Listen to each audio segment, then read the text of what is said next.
Welcome back to Grim Advice with Greta Myers.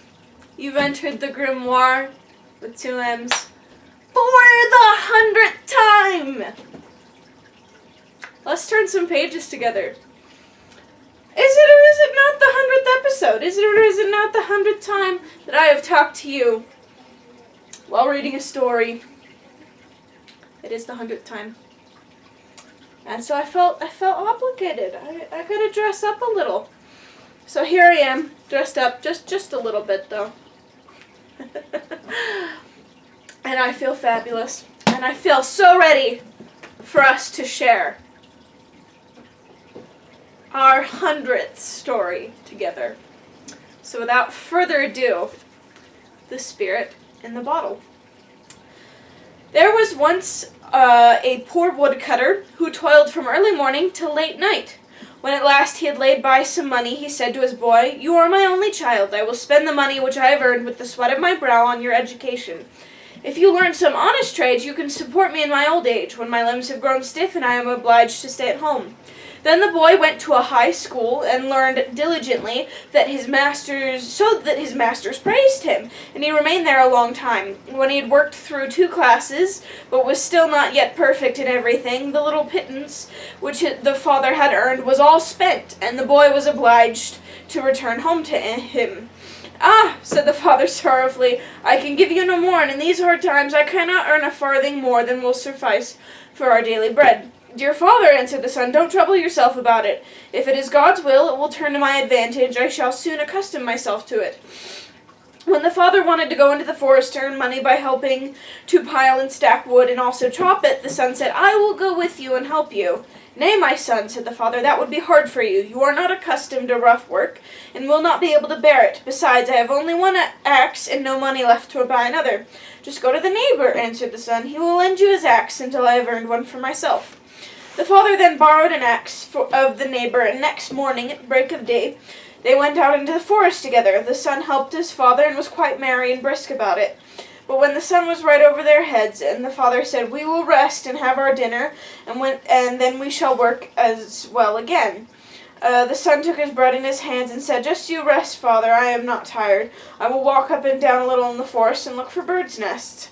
"Oh, you fool," said the father, "why should you want to run about there?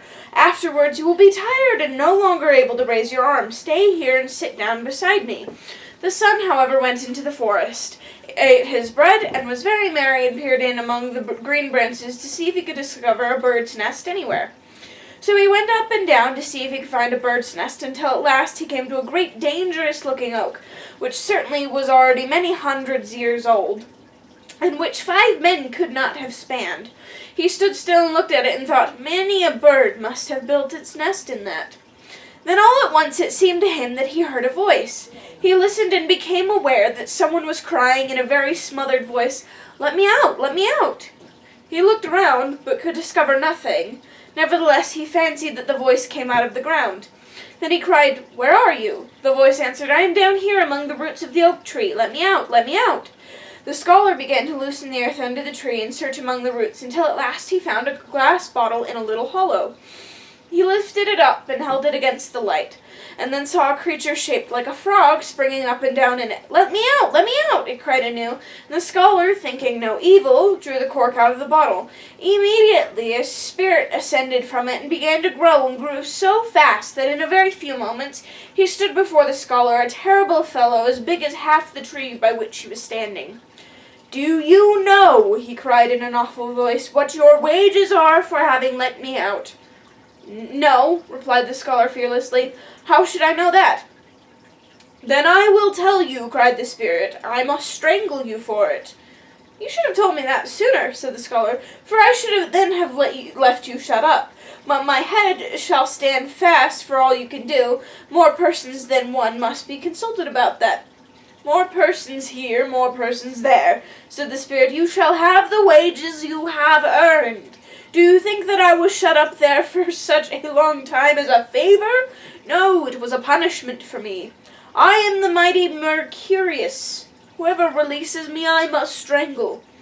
"Softly," answered the scholar, "not so fast.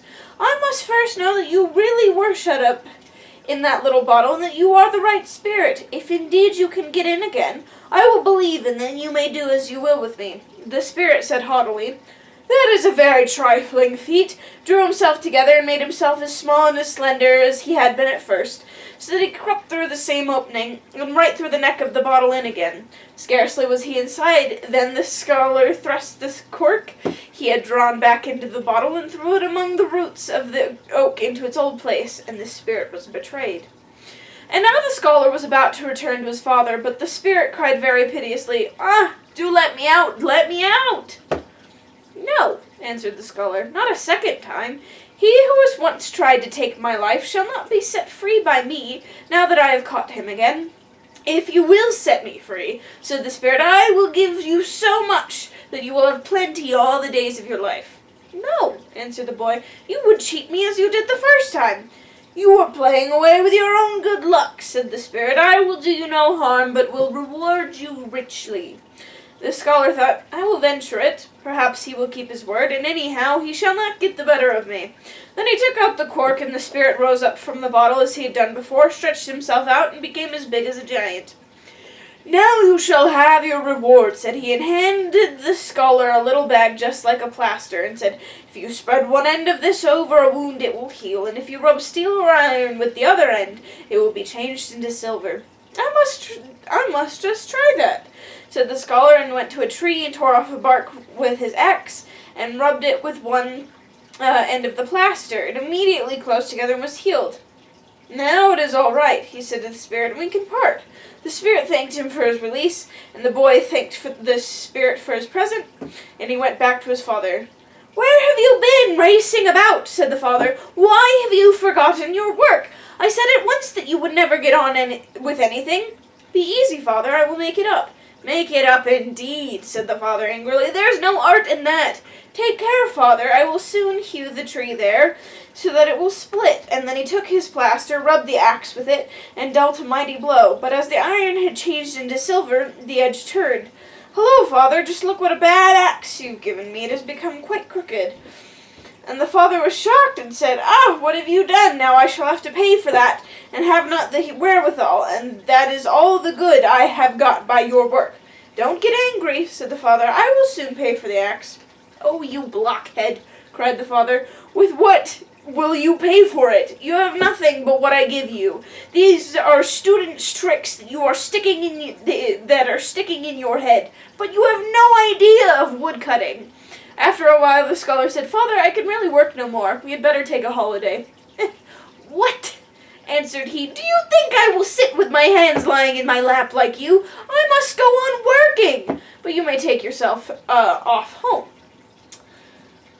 "Father, I am here in this wood for the first time. I don't know my way alone. Do go with me." As his anger was now abated, the father let himself be persuaded and went home with him.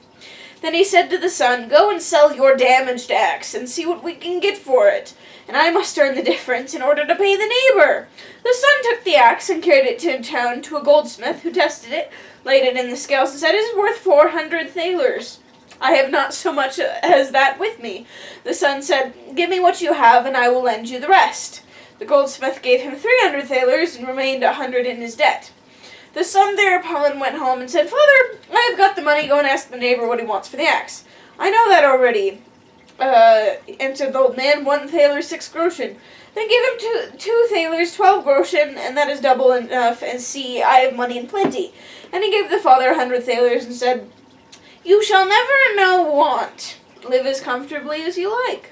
"Good heavens," said the father, "how have you come by these riches?" The scholar then told him how all had come to pass, and how he, trusting in his luck, had made such a good hit.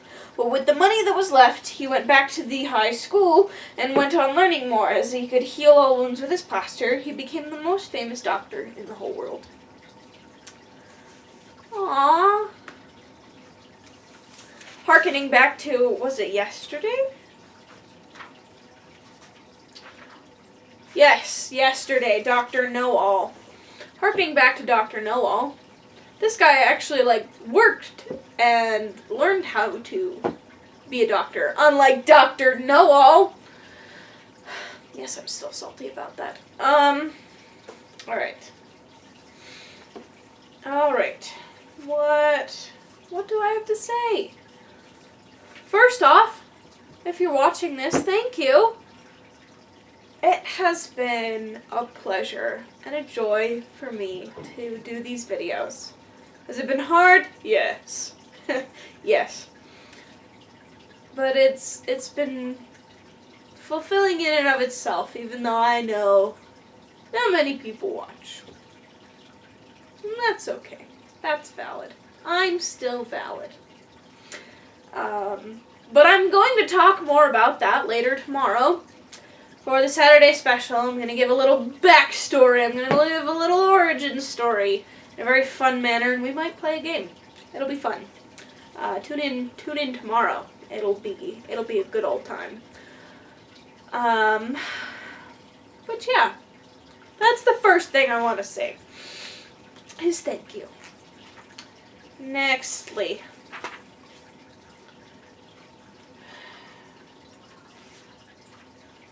Okay. So to give the context, the son's like, okay, well, we don't have money.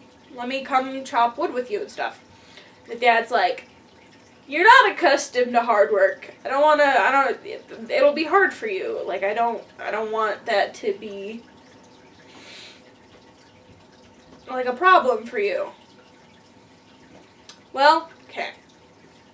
Let me give the dialectic toast. Spread it around, one side to the other. Both sides are valid. On the one hand, we have this idea of hard work being hard. Hard work is hard. Yeah, and it's hard, and it's valid. However, like, as a parent, you want your kid to learn how to do hard work so that they'll, survive in the world and all that. And, it's a good thing to learn how to work hard. And honestly, it's satisfying. Like, are these videos hard work? Yeah. And it's satisfying to do the hard work. On the other hand, spread to the other side of the toast, we have this idea of not pushing yourself too hard. And not asking too much of those around us. Right? Because while it is important to work hard, it's also important to recognize your own limits and be like, yeah, I really don't know if I can do that right now. Like, maybe later. Like, even to say, just not today. So long as you're being honest and valid and not procrastinating or other dumb things, making excuses. If you're like, I would do this, however, today is just not, I am not vibing. It is not a vibe. Saying vibe while wearing this dress is kind of contradictory, but whatever.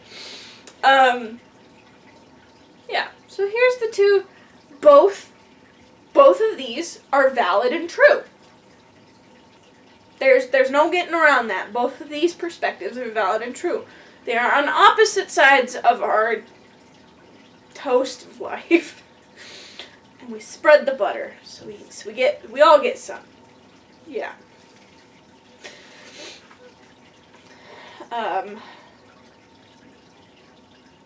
Okay. Okay. So, and then further down the page, the dad's like, okay, they're taking a break. And the dad's like, okay, I'm gonna just sit here and take a break. And the son's like, I wanna go look for birds' nests. The dad's like, that's not how you take a break. You're gonna be tired later. That's not valid. Come back here. And the kid's like, yeah, no, we're good. We're gonna just keep going. So, here's what I'm gonna say. Just because somebody does something differently than you does not make it less valid. They're still valid. You're still valid. Everybody's valid. Unless you're doing something invalid, then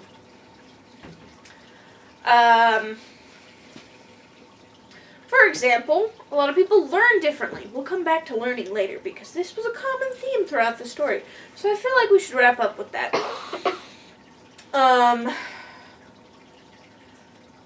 But, yeah, especially nowadays, there are a lot of people who struggle to focus. And that's kind of become more commonplace.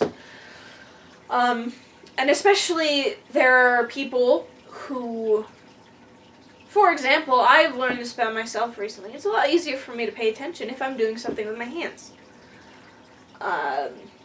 So I'll have a little bit of busy work to do with my hands. Usually I crochet, so I'll sit and crochet while I watch a movie or listen to somebody, and it helps me focus because my hands are doing something. So part of my brain is paying enough attention to that for my brain not to just be going everywhere, and so I can pay attention.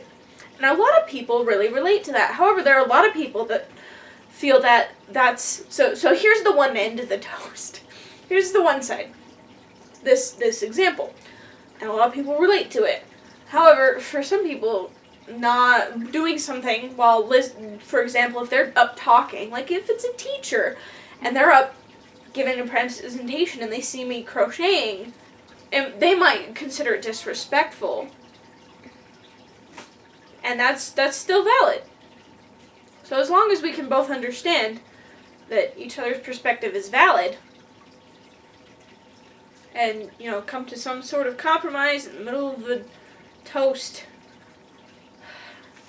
then it's valid, So just because something does something differently, or taking a break, or, some people really relax by, watching TV, or some people relax by reading a book. Other people relax by going on a run for some crazy reason. See, I don't relate to that. So if someone's like, let's go for a run, it's relaxing. I'm like, no. And maybe sometimes I'm like the dad. I'm like, that's crazy. No, just come sit next to me on the couch. And for them, that might be, I don't know, agitating. So, just as long as you accept, that's not valid for me, but it can be valid for you. And it can be valid for you. That's where we are happy. Happy toast. Yes. Okay. Again, we come to this idea of trickery. We come to the idea of trickery, and this is kind of a common theme, where if you find yourself in a situation and you cannot get out any other way, you are shown several examples. I could make a spreadsheet if I wanted to, and there would not be one same example, probably. I'm not going to put money on that, but you know what I'm saying? So here he is with this bottle, and he's like, bet you couldn't crawl back in. Like, let's test it. And the spirit is like, so first off, he's haughty. He's like, oh, hoity-toity. I can do it. Duh. I'm the best. And then he goes back in, and he's like, foiled again. Don't be haughty. But I've said it at least once. I've said it several times. You do what you need to in this situation. If you feel unsafe and uncomfortable in a situation, and you don't feel like there's any other way out, you do what you need to do to get out. That is valid. That is valid, 100%. Like, if you can think of another way, even later, sometimes you'll be like, oh, I could have done this and this and this. If you feel in that moment that is your only way out, then please know that is valid and important. Like, your safety You are more important than the story. And whatever story it is you're telling yourself, like, it's fine, it'll be okay, it's not that big of a deal. No! Kick that story out! Burn the book! Rip up the pages! That is not a good story. That story is not valid. Well, okay, I'm not you.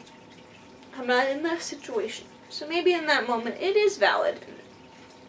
I'm not you, though. But 9 times out of 10, I feel like that story just needs to be burned. I'm gonna, yeah. Okay.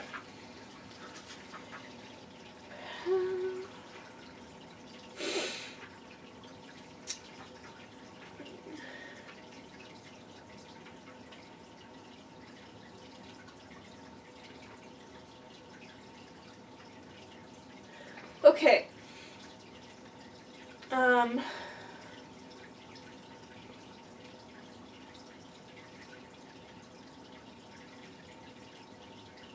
Yeah, there's just this, and then he's like, let me out a second time, and the dude's like, no, because I can't trust you. You literally proved to me that I can't trust you, and the demon's like, okay, but you're, like,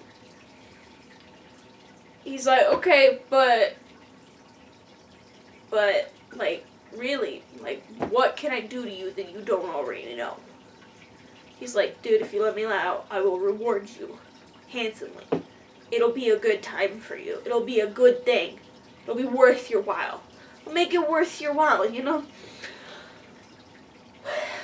And so the scholar decides to trust him again. Is he valid? Is he invalid? Is he right? Is he wrong?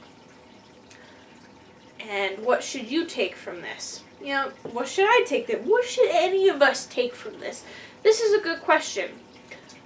Because, honestly, it is a gamble. If someone's hurt you once, and they were like, please trust me again.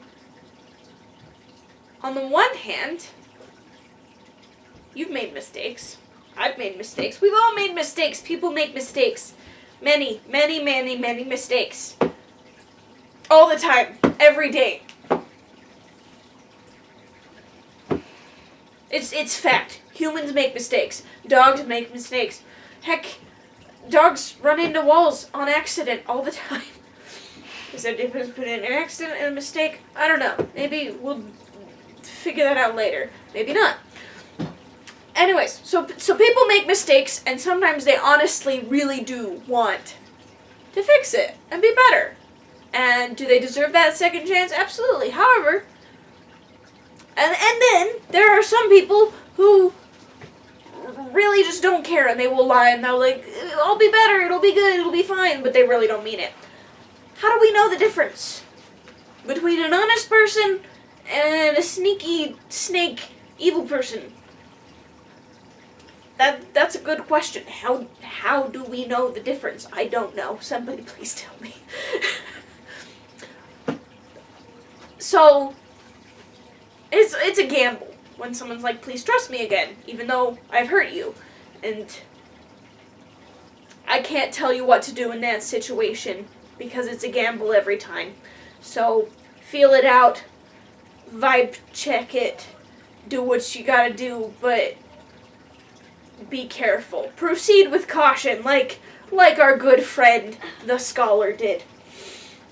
But, like, how dope was that plaster stuff, am I right? Also, I didn't know that silver was weaker than iron. Who knew? So, does that mean, hold up, statistically speaking, because werewolves are killed by silver, and fae are burned by iron, does that mean that werewolves are weaker than fairies? I'm just gonna leave that there.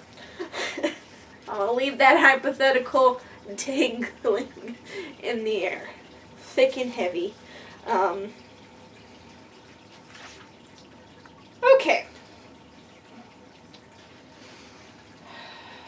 Is there anything else I want to say?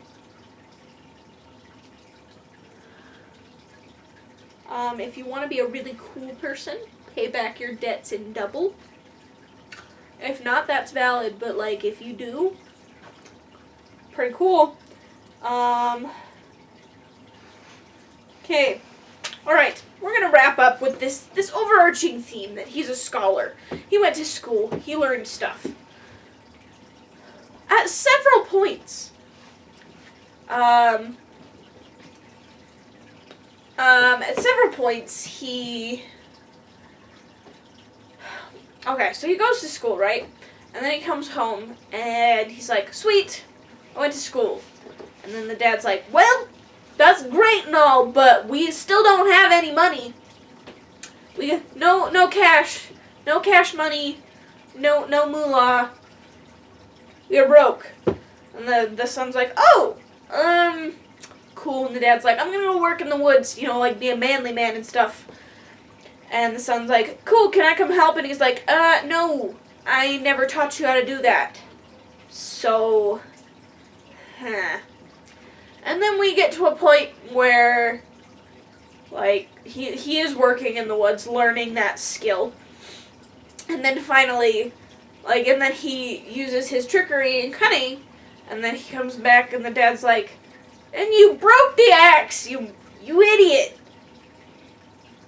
What?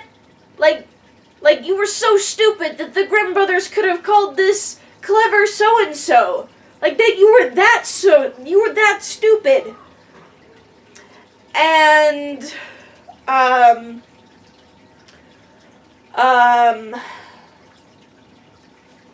yeah. Because every time that the Grimm brothers are like, we'll call it clever so-and-so, like 9 out of 10 times. Or however many out of, there's only one time that they were actually clever. But I think they called it wise so-and-so. So, clever, I'm pretty sure, is secretly an insult. Anyways, you were that stupid. And it was not good. And so he's like, what did you learn in this school? This was so stupid. And then finally he's like, hey, I actually did a good and made you a ton of money. And also now I'm going back to school and learning more stuff. And then he became a really cool doctor. So there's a lot of different types of knowledge and learning shown in this. There's, he went to a school. A high school. Maybe a literal high school. I don't know. But he gained traditional knowledge, and then he came home and learned he didn't have a lot of practical knowledge. Or knowledge of, hard work and discipline and stuff like that. But then he had a lot of, street smarts and thinking on his feet smarts and being a really cool person and defeating demons smarts. But then, the dad was like, but, is that valid? Is the way you learn, is what you learned valid? Is your, job and what you're doing with your life valid because it's not traditional? We're getting to a point. And then he comes back and then he's like, sup, Dad? I earned a lot of money doing this, and now I'm going to go and be a doctor. So, we have the traditional learning, right? You go through 12 years of public school and 4 years degree, and then maybe get more degree and be a doctor, maybe. And then sometimes we have done traditional, technical colleges and, learning to, practical skills kind of jobs. And a lot of people are like, this isn't valid. If you don't have a college degree, whatever you're doing is invalid.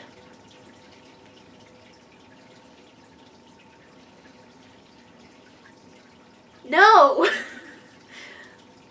Maybe it's an unpopular opinion, but let me just say really fast. Those people who say that if you don't go to college, you're not valid, they're invalid. We're gonna lay it down there. Because, honestly, you can go to college and get a pretty worthless degree and come out and be poor because you spent all this time getting a degree because that's just what people told you to do, and it just wasn't right for you, or it wasn't even the right education for the job you wanted to do. And then you're back at square one, like our good buddy the scholar. Then he learned what he wanted to do, and had some skills and, a little bit of magic from a demon. And then he became a doctor, and that's valid! So, before you figure out college or higher education, figure out what you want to do with your life. What you're good at, what you have talent or practical skill in. Figure out what your story is, what you want your story to be. And then figure out, do I need to go to college for that? Do I need to go to more college after that? Do I need to go to a practical school after that? Do I need to get all of the college, or do I need to go to a technical school, or do I need to get an online degree? Figure out what you want to do first. Don't go, okay, I'm looking at college. What within college do I want to do? That's my advice. There's my soapbox. I'm not standing on a soapbox, in case you're curious.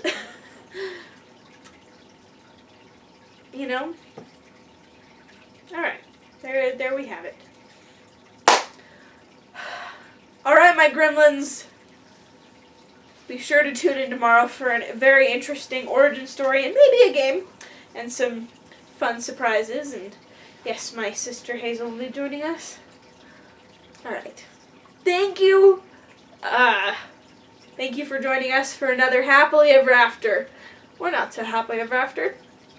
That's up for you to decide. And it's up for you to decide what your Happily Ever After is supposed to be. And what you decide is valid. Because you're valid. You are. Either way, this is the end for this episode. This 100th episode.